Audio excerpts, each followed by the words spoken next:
Selamat pagi, salam sejahtera untuk kita semua. Pertama-tama, saya ucapkan terima kasih kepada calon investor yang sudah memperkenankan saya untuk mempresentasikan produk dan juga bisnis yang akan kami jalankan bulan Desember nanti. Sebelumnya, saya Jili Feren Ajitehananda sebagai owner dari Pangsit Chili Oil Spicy Wonton berterima kasih. Pangsit Chili Oil Spicy Wonton adalah bisnis yang bergerak di bidang kuliner.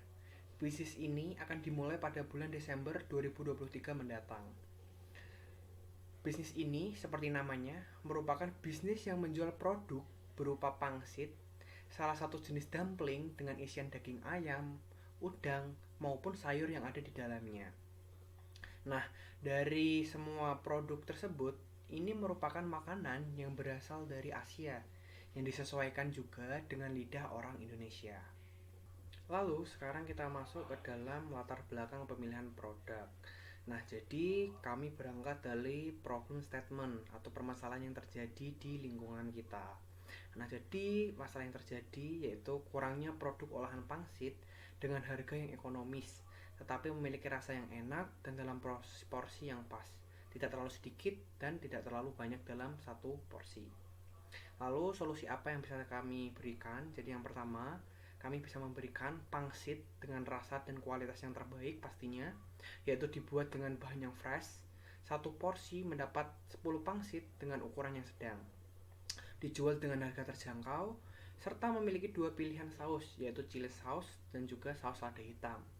Nah, untuk pemilihannya itu bisa diorder secara langsung di tempat penjualan ataupun secara online, maupun untuk pesanan borongan besar juga bisa.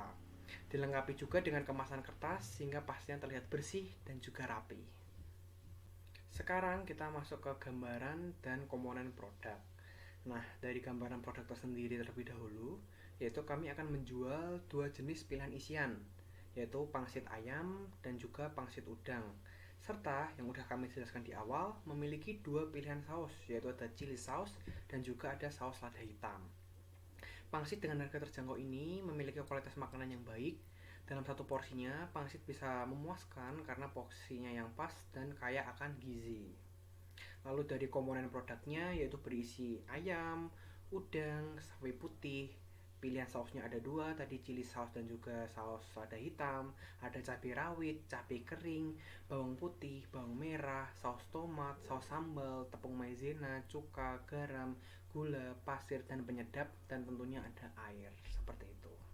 Nah, langsung masuk ke dalam target pasarnya. Nah, dari usaha bisnis yang kita mau jalankan ini, target kita siapa sih? Yang pastinya kita lihat dulu dari wilayahnya terlebih dahulu. Nah, dari wilayah sendiri, karena kita berada di region Salatiga dan sekitarnya, pasti itu wilayah yang kita target, yaitu kota Salatiga dan juga sekitarnya.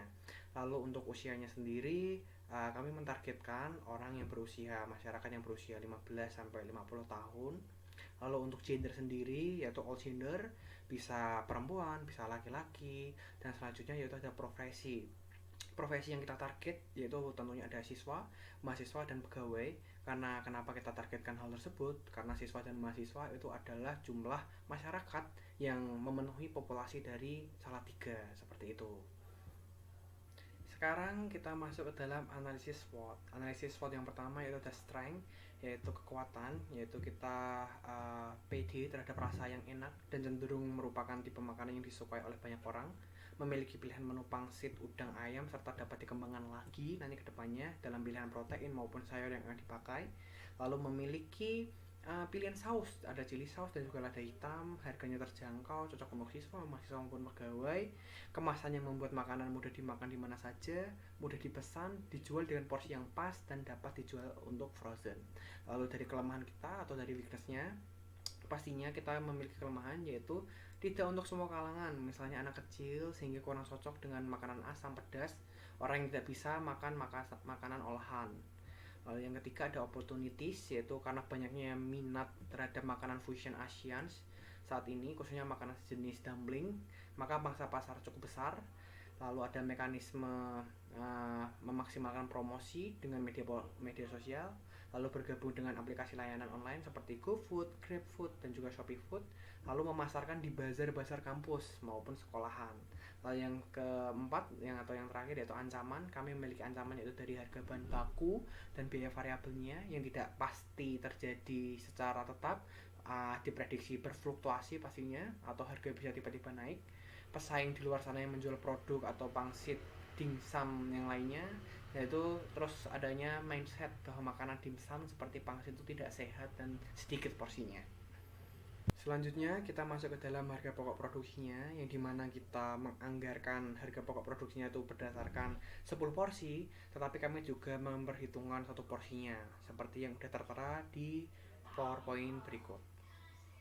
Oke, lalu selanjutnya kita masuk ke dalam biaya tetap, yang dimana kita menganggarkan selama 25 hari kerja.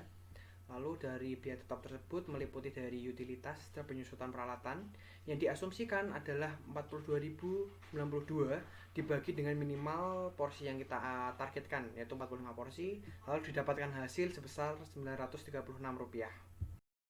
Oke, lalu kita masuk ke dalam biaya tenaga kerja. Nah, biaya tenaga kerja sendiri kita melihat juga dari UMR Salatiga juga. Kami mematokkan bahwa pekerja kita akan kita gaji selama 1 bulan yaitu 1.500.000 untuk 25 hari, dan waktu yang digunakan adalah 0,5 hari atau setengah hari. Maka yaitu kami menentukan 1,5 juta dibagi dengan 25, yaitu mendapatkan hasil 60.000 dikali dengan 0,5 atau setengah hari, yaitu didapatkan sekitar 30.000 per hari. Atau jika dibagi dengan jumlah porsi yang terjual yaitu 30.000 dibagi 45 sebesar Rp667. Selanjutnya kita masuk ke dalam proyeksi laba. Proyeksi laba itu didapatkan dari HPP yang didapatkan yaitu dari biaya variabel ditambah biaya tetap ditambah dengan biaya tenaga kerja langsung, yaitu didapatkan hasil Rp13.128. Nah, untuk rencana harga jualnya kita mematok harga 18.000 atau sekitar 37% dari harga pokok produksinya. Perhitungannya yaitu dari HPP dikali dengan markup harganya tersebut, yaitu dari Rp13.128 dikali dengan 37% ditambah dengan Rp13.128 didapatkan hasil yaitu sebesar Rp17.985,360, yang dimana kami akan membulatkan dari hasil tersebut menjadi 18.000. Berikut adalah proyeksi laba rugi, yaitu anggaran laba rugi selama 25 hari kerja, yang dimana kita mematok minimal di kisaran 45 porsi per hari. Lalu dalam bagi hasilnya, untuk modal sendiri kami ada 12 juta dengan modal dari para investor yang ingin kami ajak yaitu sebesar 3 juta. Nah, keuntungan dari investor ketika bergabung dengan bisnis kita apa? Yaitu ada bagi hasil. Jadi selama 5 bulan sebesar 5% dari penjualan minimal yaitu 45 porsi per hari dikali dengan hari kerja dibayarkan pada bulan kedua ke-6 dalam hari operasional, seperti itu. Jadi sekian presentasi dari bisnis yang akan kami buat. Kami membuka kesempatan bagi para investor yang berpengalaman untuk berpartisipasi dalam kesuksesan bisnis kami. Dengan komitmen bersama, kita dapat membangun hubungan yang saling menguntungkan dan mewujudkan potensi pertumbuhan bisnis yang luar biasa. Jika ada kesalahan, baik dari kata-kata yang disengaja maupun tidak disengaja, saya mohon maaf. Selebihnya saya ucapkan terima kasih.